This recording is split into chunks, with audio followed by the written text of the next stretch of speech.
Ouais, mon bichon, ça va? Ça va toi? Ouais, la forme. Je te dérange pas? Non, non, c'est pas trop. Ouais, est-ce que je peux venir récupérer la moto? Pas de problème. La question c'était est-ce que tu veux que je te prête le DR ou est-ce que tu veux que je te prête le Z? Ouais, le DR, pourquoi pas? Ouais, tu t'arrêtes pour le café? Eh ben voilà. Mathieu, lui, il a une Yamaha 600 TTE Belgarda de 98, montée super motard. Un super mode qui a 20 ans, ça me fait vraiment délirer. En plus, franchement, c'est une belle moto avec les couleurs, les fameuses des années 90. Cette crinière blonde qui sort de ce casque doré, c'est incroyable. Coordonnées. Il est parti faire caca, je pense. Le stress. Oui, ça fait 3 fois que tu me le demandes. Prends une baisse de freinage. Là, il faut que tu l'aides avec le. Ah, faut que je remette du starter.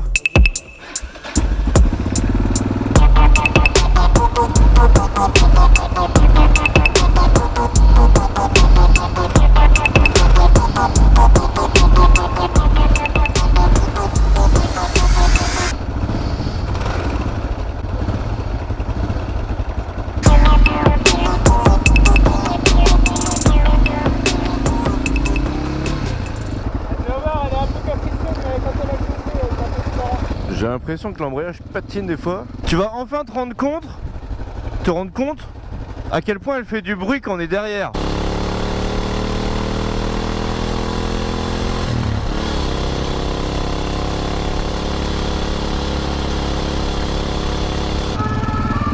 J'ai l'impression qu'on dirait du neuf. Sois pas désobligeant, Mathieu. Putain, c'est comme sur les bagnoles. T'en fais quoi de ça? Tu le poses sur le capot? Tu mets combien de litres dedans? 12. Ok. Non mais vu qu'il n'y a pas de compteur, c'est bien, c'est plus prudent. C'est assez lourd de l'avant finalement, hein. La prise en main est vraiment cool. C'est rustique. Il me dit que ça freine pas, franchement je trouve que ça freine. Le compteur ne marche pas du tout. C'est pas fait pour faire de l'autoroute, c'est pas ça que ça sert. Le guidon est finalement assez proche du buste. Le bras de levier est peut-être un peu faible. La selle est moelleuse.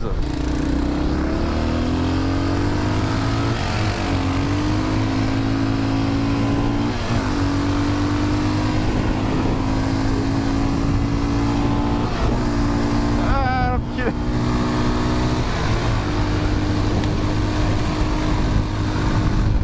Oh, la position est tellement cool. J'ai un problème avec la boîte de vitesse. J'arrive pas trop à savoir où j'en suis. On n'a pas cette sensation nette d'avoir passé la vitesse. Mais j'ai pas l'impression qu'elle fasse beaucoup de bruit.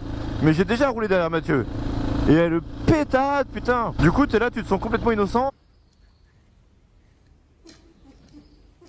Te fais pas arrêter. Alors qu'en fait,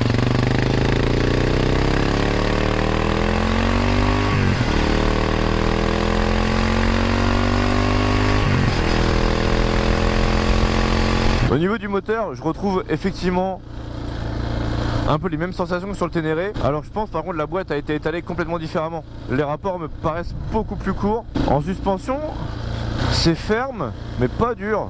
Qu'est-ce qu'il est beau mon DR, putain. Il y a un couple qui est vraiment agréable en bas. On gagne en stabilité, en agrément de conduite. On est moins dans le truc pouce au cri, mais pas stable. Ah, c'est vraiment agréable à conduire. Putain que c'est beau. Évidemment, il n'y a pas de warning.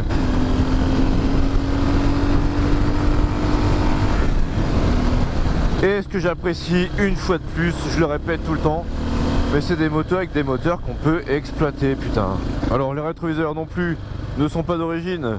D'ailleurs, c'est même pas les mêmes rétroviseurs. Mathieu, mais que le gauche te fait pas chier avec le rétroviseur droit. Ah, le moteur est super agréable. C'est vraiment un plaisir, c'est d'aller chercher le régime moteur parfait pour justement être tout le temps bien, quoi. On n'est pas du tout sur un super motard extrême comme on peut avoir aujourd'hui. Même à deux ça se fait bien, hein. C'est un moteur, franchement, il est gras, il est rauque, il est... Ah, c'est vraiment agréable, hein. Ah, ça sert à rien de se faire chier à aller chercher de la longe. Il y en a très très peu. Dès que tu sens que tu arrives en bout de course, tu passes la vitesse, tu récupères le couple. Et c'est vraiment un bonheur, hein. Ah, le frein est un peu faible, c'est vrai. Ah, faut vraiment l'acheter dans les virages. Effectivement, le train avant est un peu lourd. On est sur un cadre qui est assez rigide, hein, finalement, je suis surpris. Je m'attendais à un truc un peu guimauve, hein, comme sur le DR ou le Ténéré que j'ai essayé il y a pas longtemps. Et franchement pas du tout. Alors le seul truc qu'il y a pour Valou pour se tenir, c'est une petite sangle au milieu. Et Mathieu il s'en bat les couilles d'avoir Valou derrière. Et ta Valou en fait pendant 2 heures de balade elle fait du rodéo. Elle est là et jusqu'à maintenant elle a toujours tenu et c'est plutôt cool pour elle.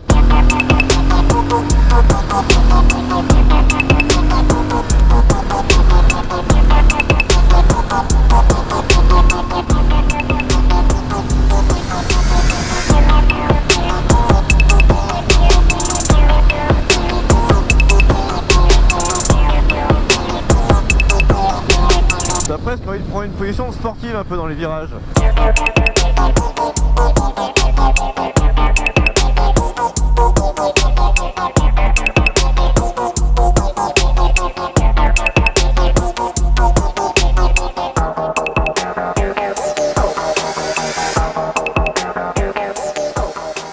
Cette Yamaha, c'est une 600 TTE Belgarda de 1998. Ce qui est intéressant, c'est la notion de Belgarda. En fait, dans les années 80, Yamaha veut s'implanter plus fortement sur le marché italien et pour arriver à ses fins, s'associe avec une entreprise locale qui s'appelle Motori Minarelli et qui fabrique des petits moteurs. Les premiers moteurs à sortir de cette usine pour le compte de Yamaha, ce sont les moteurs 225 DT. Yamaha va progressivement prendre des parts dans l'entreprise et en 1992 en possède 80%. C'est à ce moment qu'ils vont commencer à développer des moteurs de 600 cm3. Bingo! Pour la petite anecdote, on retrouvera dans les années 90 sur le rallye du Paris-Dakar des Yamaha préparés qui porteront justement la dénomination de Belgarda. À la base, la 600 TTE Belgarda, c'est une moto d'enduro. Ce bloc moteur, finalement, il est de conception japonaise, mais de fabrication italienne. C'est peut-être pour ça qu'il déconne. C'est dommage, elle est belle. Hein. Si on récapitule, il y a un faux contact sur le feu arrière. La 2 s'enclenche très mal, on se retrouve souvent au point mort, et de manière générale, la boîte n'est pas précise du tout.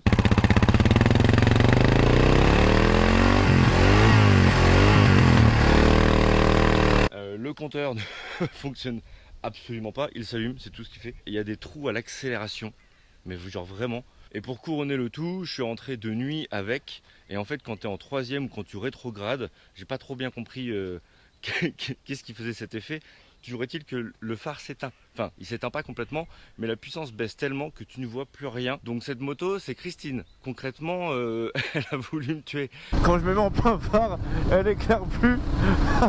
C'est pas du tout rassurant.